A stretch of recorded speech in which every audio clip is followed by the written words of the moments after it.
Pertama kali saya seperti disambar petir. Langsung saya ke Plaza Senayan.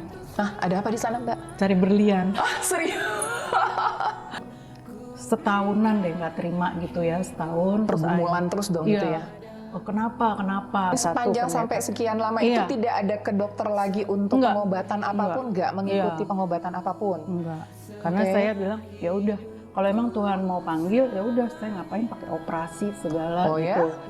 Sampai saya bisa berkata, hidupku adalah Kristus, mati adalah keuntungan. Amin.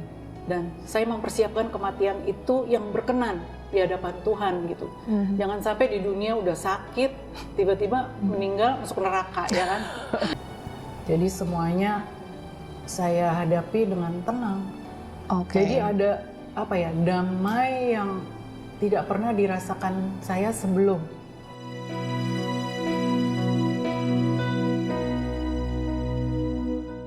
Shalom sahabat-sahabatku, puji Tuhan kembali lagi kita bersama-sama ketemu di podcast School Bekasi menghidupi firman Tuhan. Pernah nggak sih teman-teman merasa pada saat kita sedang dalam kesusahan, di dalam kelemahan kita, tiba-tiba yang terlintas dalam pikiran kita adalah, kenapa Tuhan? Why me? Tapi teman-teman percaya nggak sih kalau pada saat kita sedang dalam kesusahan dan kelemahan kita itu, sebenarnya Tuhan tuh punya rencana, Dia mau menunjukkan kasih dan kuasanya. Kali ini kita punya topik mengenai kuasa Tuhan sempurna dalam kelemahan kita. Dan di sini kita sudah ada tamu kita, beliau adalah cancer survivor, Mbak Ririn. Shalom Mbak Ririn. Shalom. Iya, gimana hari ini? Ya, luar biasa. Luar biasa ya, penuh dengan apa nih? Semangat nggak nih hari ini? Untuk hari ini kita mau sharing nih? Semangat. Oke, Mbak Ririn kita langsung setelah tadi sudah saya sebutkan Mbak Ririn istilahnya dinyatakan sembuh dari cancer ya. Mungkin Mbak Ririn bisa cerita dulu ya pada awalnya waktu itu bagaimana Mbak Ririn pada saat tahu mulai ada dinyatakan ada cancer. Mungkin boleh cerita, silakan Mbak Ririn. Ya, tahun 2007 saya divonis kanker payudara. Waktu itu baru stadium 2C. 2C stadium. Kelihatannya dari luar kecil, ternyata di dalamnya sudah setelur ayam. Wow. Ya. Oke. Dan harus diambil. Tahun 2007 ya? 2007. Oke.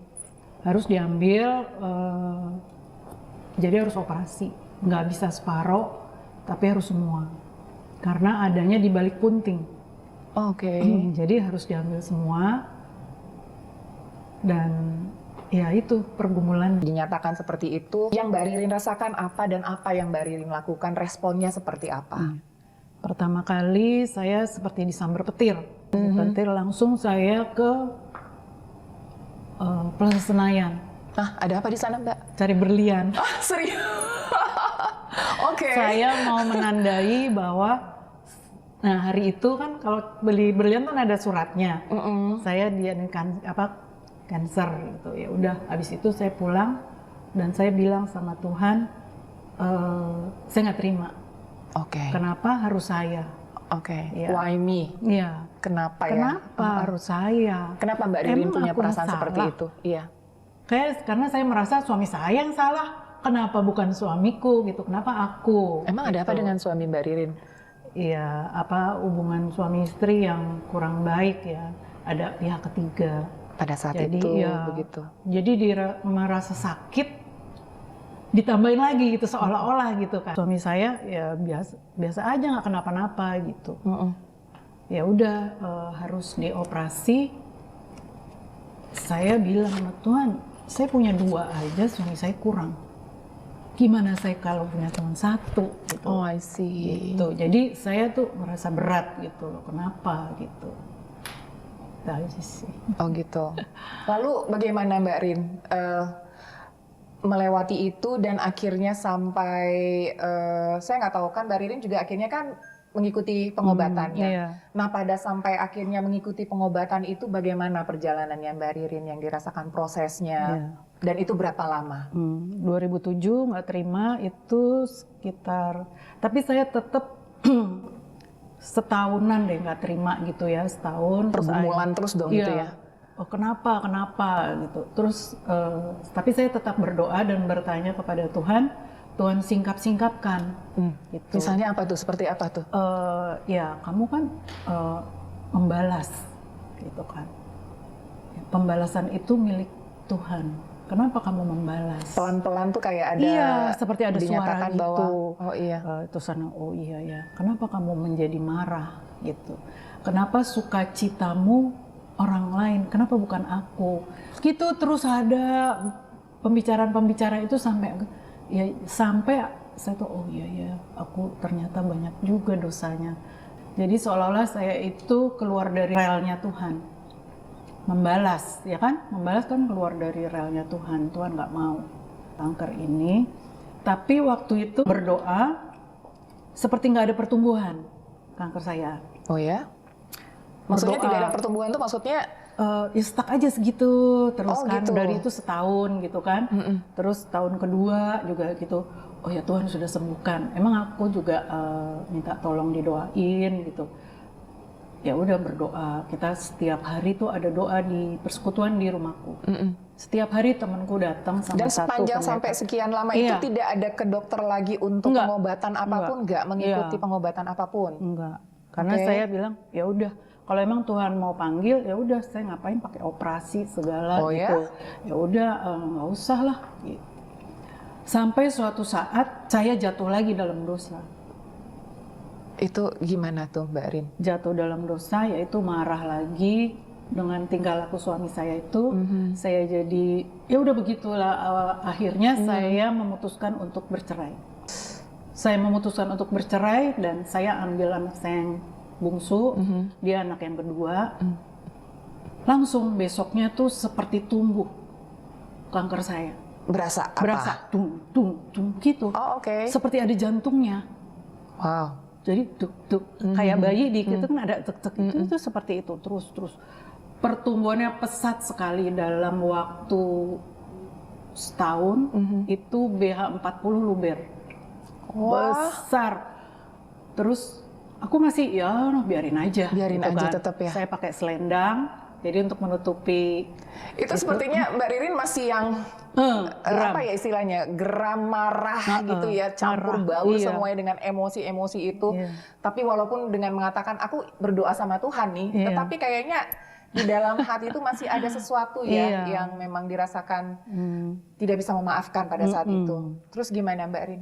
Ya udah akhirnya saya suatu saat ada apa ya pertikaian antara suami istri. Pertikaian itu berarti kan fisik. Akhirnya sampai kanker saya itu karena sudah membesar, saya lagi mandi, warnanya tuh hijau merah biru. Jadi kayak memar, nggak tahu kenapa. Mungkin pertikaian itu akhirnya saya walaupun musuhan gitu ya sama suami, tapi saya tetap ini aku kok kayak gini ya warnanya. Aduh udah nggak ada tawar-menawar lagi. Langsung dia calling Singapura dan aku langsung dibawa ke Singapura. Dibawa ke rumah sakit. Nah pada saat itu gimana Mbak Rin?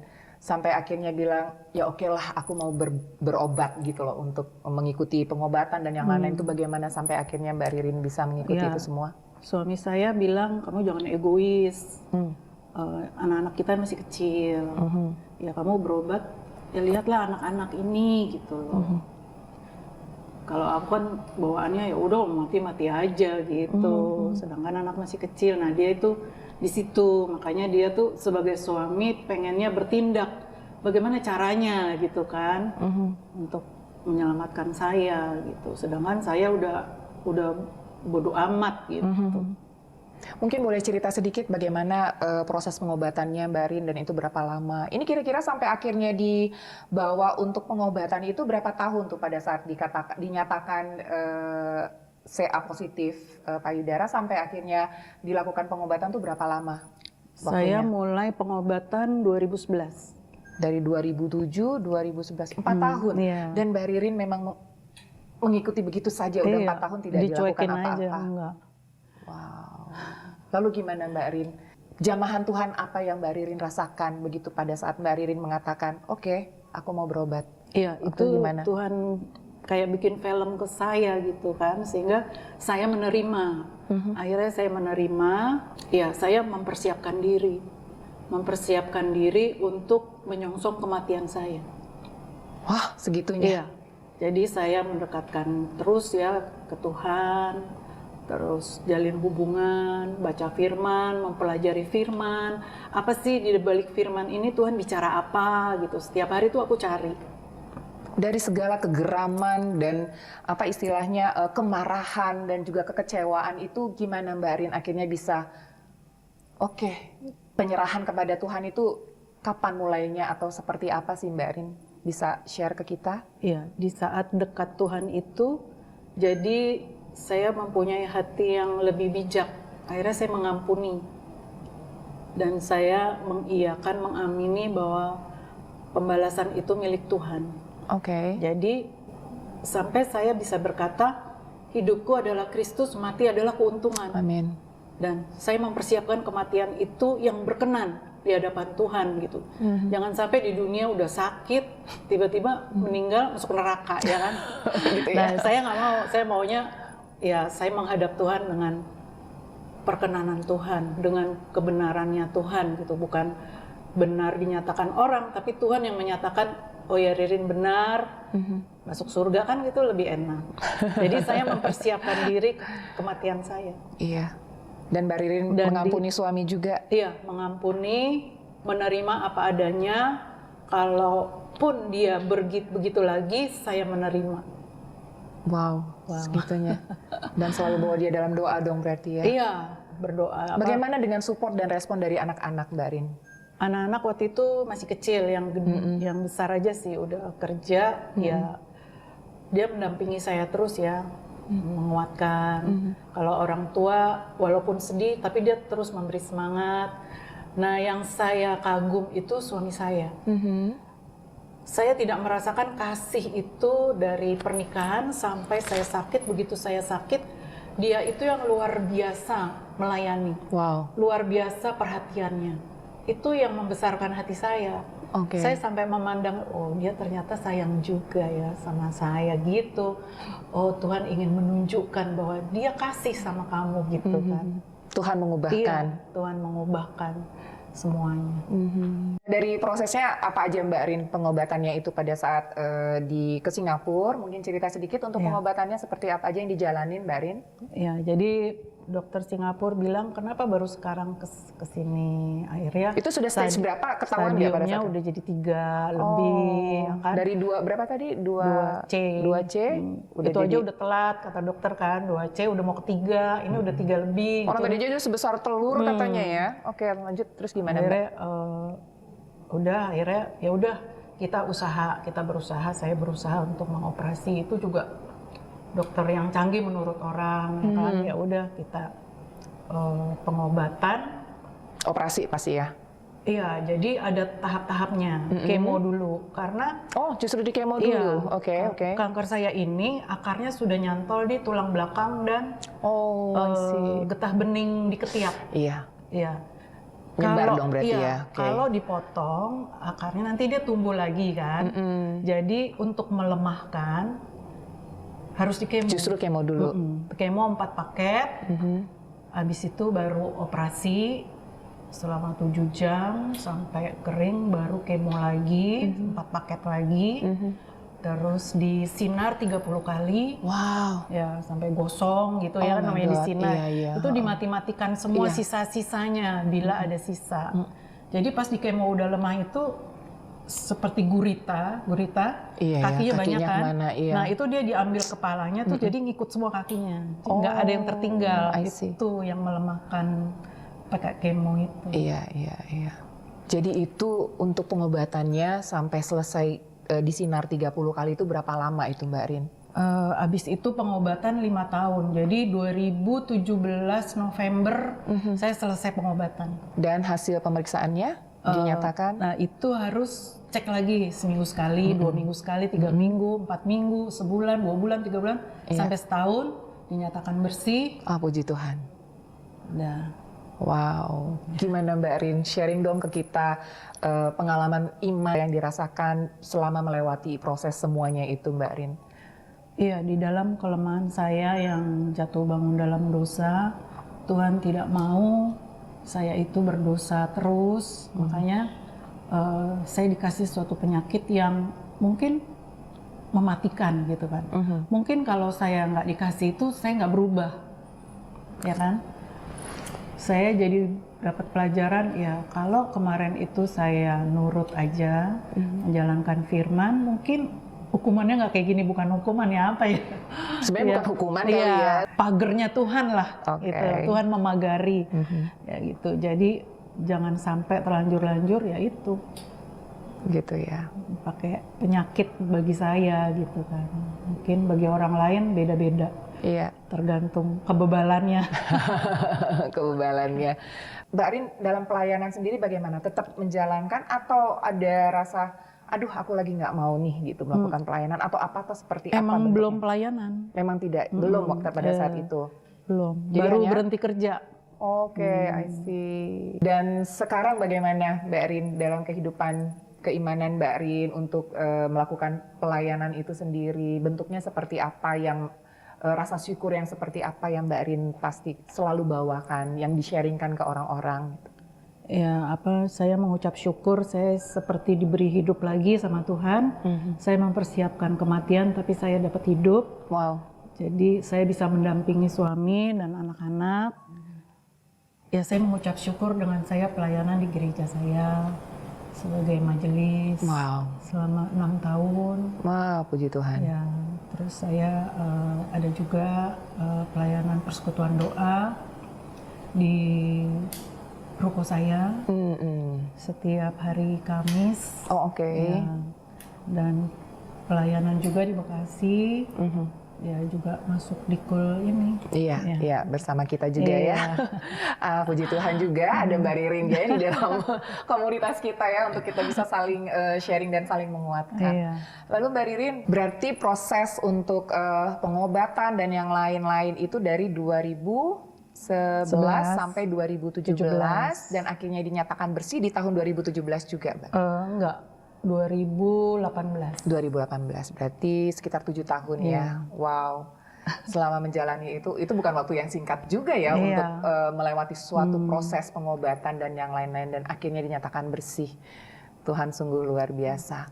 Lalu Mbak Rin, kalau pada saat ini ya kita kan di dalam kehidupan kita pasti akan ada yang namanya kita menghadapi pergumulan-pergumulannya, itu kan masing-masing orang banyak ya rupa-rupanya masing-masing. Pada saat Mbak Ririn sekarang ini sedang menghadapi pergumulan, bagaimana sekarang responnya setelah melewati segitu banyak perjalanan iman Mbak Ririn? Iya, Biasanya responnya seperti apa? Jadi lebih wise, lebih bijak ya. Apapun perkaranya, sebesar apapun, saya percaya Tuhan yang mengatur. Jadi Lebih tidak berserah. tidak ada yang kebetulan. Yes. Jadi semuanya saya hadapi dengan tenang. Oke. Jadi ada damai yang tidak pernah dirasakan saya sebelum. Oke. Sekarang itu damai, sukacita, padahal pergumulan banyak. Oh iya. Ya, jadi pergumulan. Maksudnya saya mengatakan saya juga lagi pergumulan juga banyak. Terus gimana Mbak? Pergumulan bukan lagi pergumulan. Tapi apa bentuknya seperti apa? Jadi saya udah nggak menganggapnya pergumulan gitu. Karena ya elah ini mah kemarin aja udah aku melewati yang lebih, ya kan. Iya. Jadi ini tuh nggak ada papanya gitu. Wow. Jadi ya udah. Jadi Saya yakin percaya, aja ya pokoknya yakin. pasti aku Iya. dikasih kekuatan ini Tuhan pasti Yang akan penting tolong saya bertanya, gitu ya. Iya, bertanya sama Tuhan, Tuhan dengan perkara ini saya harus bagaimana gitu. Jadi saya selalu begitu. Akhirnya Tuhan tuntun lewat firman. Yes. Jadi saya jadi ngerti. Gitu ya. Jadi nggak seperti yang dulu selama 4 tahun pertanyaannya Tuhan iya. kenapa? Ya, Tuhan kenapa? Terus Gitu kalau ya. udah gini terus marah gitu Iya. kan. Apa gitu. Sekarang udah enggak. Jadi semuanya santai. Oke, wow. Jadi malah jadi sering membantu orang juga dong ya. Iya, saya dalam juga pelayanan-pelayanannya. Iya, dalam pelayanan orang-orang yang kena cancer, yang dia terpuruk, saya jadi melayani. ada teman saya yang tolong dong, ini saudaraku kayaknya dia terpuruk, coba ini apa, terus ditelepon, terus nanti kita kasih semangat. Oh, jadi saluran berkat juga dong Iya. ya. Dan saya selalu ya udah, yang penting menerima dulu. Menerimanya itu kan susah. Iya. Saya aja lama. 4 tahun ya denial ya. Denialnya tuh macam-macam lagi ya. Iya. Ada A, B, C, D-nya. Kenapa ini harusnya dia gitu ya. Kenapa jadi saya gitu ya. Wow. Memang Tuhan kita luar biasa. Iya, Jadi luar dari segala biasa. macam itu semua, hikmat apa yang paling menjadi pegangan buat Mbak Ririn? Harus terus terhubung dengan Tuhan untuk saya bijak dalam mensikapi semua permasalahan, entah itu dari teman, saudara, anak terutama ya kan. Anak 3 beda-beda semua. Bagaimana caranya mengatasi gitu kan. Kadang kan kesel juga sama anak. Nah, itu gimana caranya ya kan, gimana? supaya tidak kita jadi kesel terbawa dan akhirnya tidak mendoakan gitu kan. Ya, makanya di situ saya bertanya sama Tuhan, juga menghadapi suami. Pernah punya rasa takut dong pastinya. Iya, pernah. Nah, pada saat lagi takut seperti itu gimana Mbak Ririn untuk meresponnya? Rasa takut saya itu waktu saya mau operasi, saya, teman saya satu-satu di dalam kanker itu meninggal. Jadi kami berlima. Berlima itu, ini teman apa itu kena kanker semua. Perlakuan keluarganya beda-beda, akhirnya meninggal satu-satu. Itu shock juga saya gitu loh. Makanya saya mempersiapkan kematian saya. Oh ya, tadi yang Mbak Ririn sudah sebutkan ya, sudah siap ya kalau misalnya harus mati pun ya udah gitu ya. Tapi yang ini kan sudah mengikuti pengobatan, tapi sudah kalau memang Tuhan bilang waktunya sudah selesai sudah gitu juga ya. Makanya lebih saya berserah ya. Iya, makanya operasi. God bless you. Iya, Oke, Mbak Rin, mungkin terakhir nih. Dari sharing iman Mbak Ririn, ada pesan-pesan nggak buat teman-teman kita? Ya, sebaiknya kita mengampuni. Karena Tuhan sudah lebih dahulu mengampuni kita, maka kita harus mengampuni siapapun. Apalagi suami, anak-anak, mungkin teman, ya kan. Semuanya yang menjengkelkan itu kita harus mengampuni dan mendoakan. Sehingga tidak ada akar kepahitan. Yes. Di saat ada akar kepahitan, maka penyakit itu timbul. Oh, I see. Ya kan?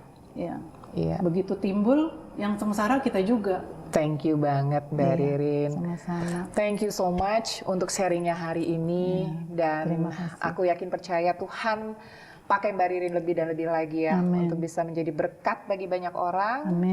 Mbak Ririn juga untuk apapun, juga pergumulan Mbak Ririn juga pasti Tuhan bukakan jalan. Iya, amin.